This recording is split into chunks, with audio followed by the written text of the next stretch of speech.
ला एकादशी व्रत की कथा।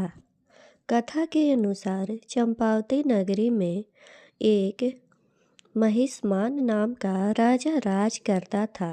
उसके चार पुत्र थे। सबसे बड़ा राजपुत्र महापापी था।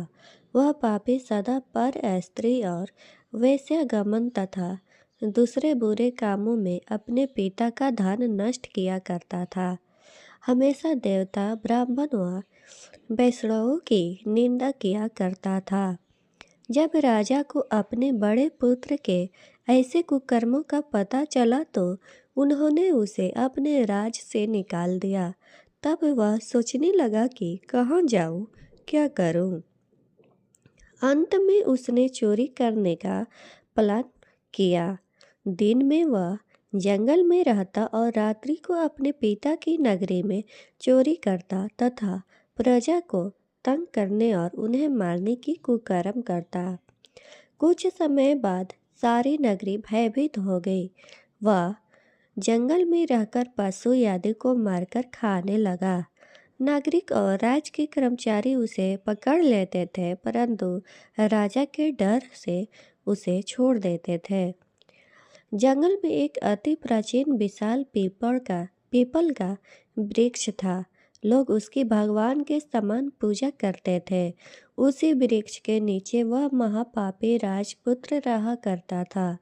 इस वन को लोग देवताओं को क्रीड़ा स्थली मानते थे।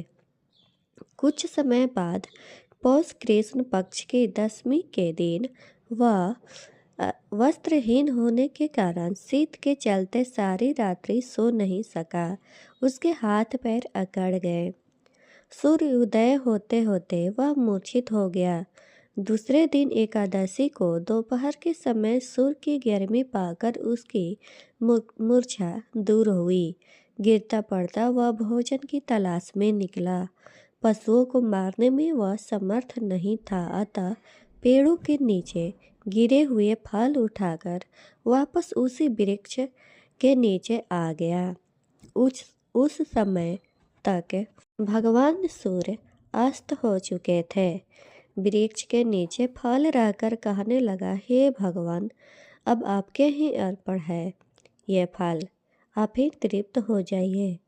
उस रात्रि को दुख के कारण रात्रि को नींद भी नहीं आई। उसके इस उपवास और जागरण से भगवान अत्यंत प्रसन्न हो गए और उसके सारे पाप नष्ट हो गए। दूसरे दिन प्रातः एक अति सुंदर घोड़ा अनेक सुंदर वस्तुओं से सजा हुआ उसके सामने आकर खड़ा हो गया। उसी समय आकाशवाणी हुई कि हे राजपुत्र, श्री नारायण की कृपा से तेरे सब पाप नष्ट हो गए हैं। अब तू अपने पिता के पास जाकर राज प्राप्त कर। ऐसी वाणी सुनकर वह अत्यंत प्रसन्न हुआ और दिव्य वस्त्र धारण करके भगवान आपकी जय हो कहकर अपने पिता के पास गया।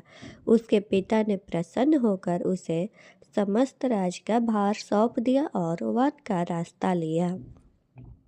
अब वह राज करने लगा। उसके स्त्री पुत्र आदि सारा कुटुंब भगवान श्री नारायण का परम भक्त हो गए। वृद्ध होने पर वह भी अपने पुत्र को राज का भार सौंपकर वन में तपस्या करने चला गया और अंत समय में वैकुंठ को प्राप्त हुआ। अतः जो मनुष्य इस परम पवित्र सफला एकादशी का व्रत करता है उसे अंत में मुक्ति मिलती है, जो नहीं करते हुए पूंछ और सींगों से रहित पशु के समान है। इस सफला एकादशी के महात्म्य को पढ़ने से अथवा श्रवण करने से मनुष्य को अश्वमेध यज्ञ का फल मिलता है।